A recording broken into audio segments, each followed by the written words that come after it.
welcome once again to Ed's Orchids. Now I'm just going to have a look at some plants that I'm happy with and some that I'm not happy with. We've got sort of this Dendrobium, which I'm quite happy with. I got it at the back end of last year, and since then it's put up these nice new growths here. I suppose I don't know a lot about these, but I think I do know how to keep them. But I've never grown any from new growths like that. So I take it, I just leave it and water it and let it get on with what it's doing, and probably stake them to keep them going up straight. Now, what do you need these to plant these in?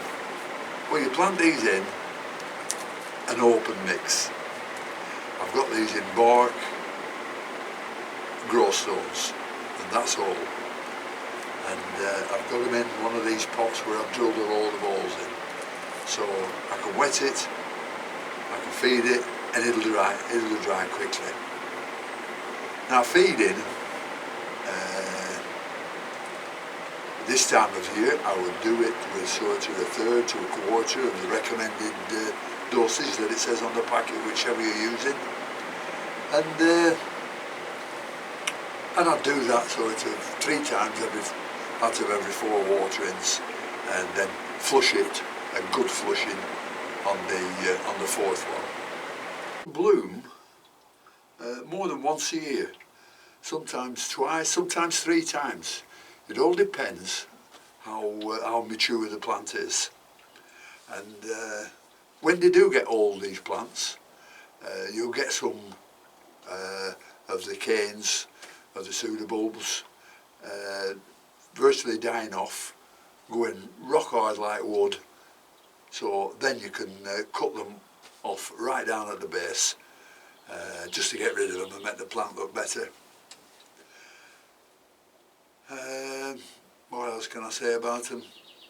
They like plenty of light, they like to be kept warm, and they like plenty of air movement, like all orchids do. And excuse me, if you ever see the leaves going a little bit yellow or going yellow, and the brown tips on the leaves, and that could be a sign of overwatering.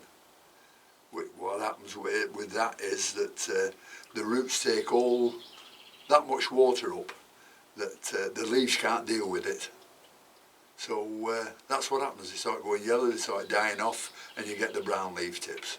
So if you have that, try moving them over out of the light into a more shaded place until the situation gets rectified. And that should do to nobile for these nobiles. I can't say anything else about them, but I know the blooms are beautiful. This was when I got it, and I hope it'll bloom again. I hope so. It should bloom from one of these new growths. So that'll be lovely towards the end of the year, probably what? November, something like that, it'll flower. But I look forward to that immensely. Well, this is a plant I'm not proud of, Epidendrum ciliare.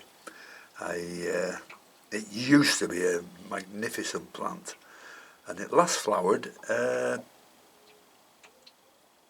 think it was December last year, and since then it's just gone downhill.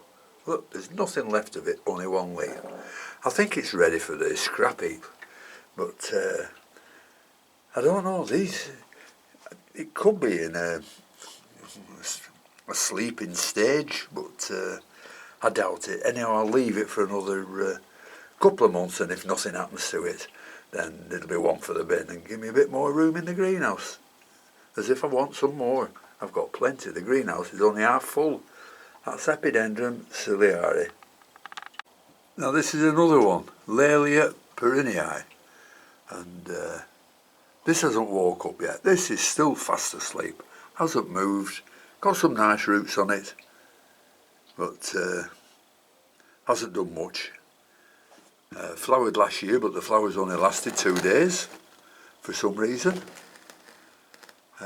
So this is one that flowers sort of at the end of the autumn and coming into winter.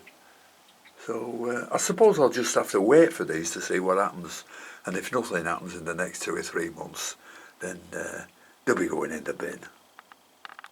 It's a pity because these are a beautiful flower on them. They're a nice sort of a dark lavender coloured flower with a beautiful purplish reddish splash in the middle of the lip. Absolutely beautiful. So I hope this takes off. You can treat these the same as you treat all cattleyas, you know, the same potting medium and all that. And what else can I tell you about it? Oh, the thing I've forgotten, the thing to notice about these is when there is new growth, with the leaves being green, the new growth on them, the leaves on them are always a bronze colour. So that's the thing to look out for. But I hope this pulls through. I really hope it does.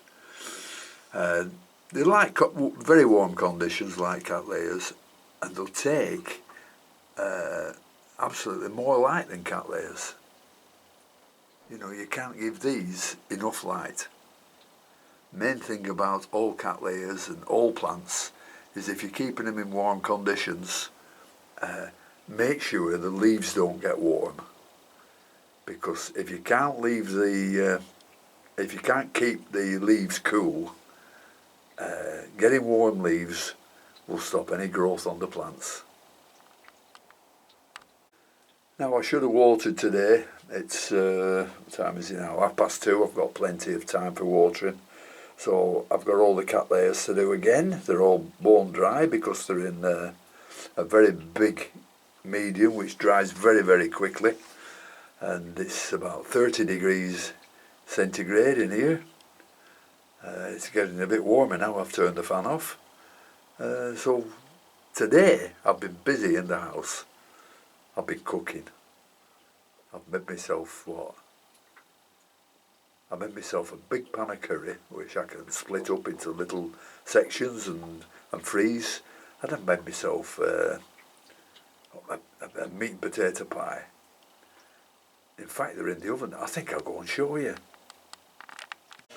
Well, this is a bit different, but I mean, Sheila would like this because she loves my curry. And I'll just take the lid off. It's just cooling down now. It's been there we are, and it's full of chicken curry, absolutely beautiful. And also in there is cabbage, carrots, broccoli, what else is there? Celery, peas, a mixture of vegetables, and I grind them all up and I combine them with the curry paste, and it's absolutely beautiful. So that's the curry I made. Well, this is my meat and potato pie. It's been in the oven probably for about 3 or 4 hours now, and it'll not be ready yet. It'll still be in the oven in another 3 or 4 hours time. And I'll just take the top off and give it a stir. This has got in it sort of potatoes, plenty of onions, meat, all sorts of stuff. Absolutely beautiful. Now it probably looks better with the top off, but all the goodness in there, absolutely beautiful. It's got to be cooked a bit longer yet to get the potatoes very, very soft, and that's another good taste. Absolutely delicious with a bit of bread and butter dipped in. Absolutely wonderful. Well, I know this has been a bit different, but a change is as good as a rest, isn't it? So thanks very much for watching, and until I see you next time, I wish everybody safekeeping, I wish you all the best, and bye for now.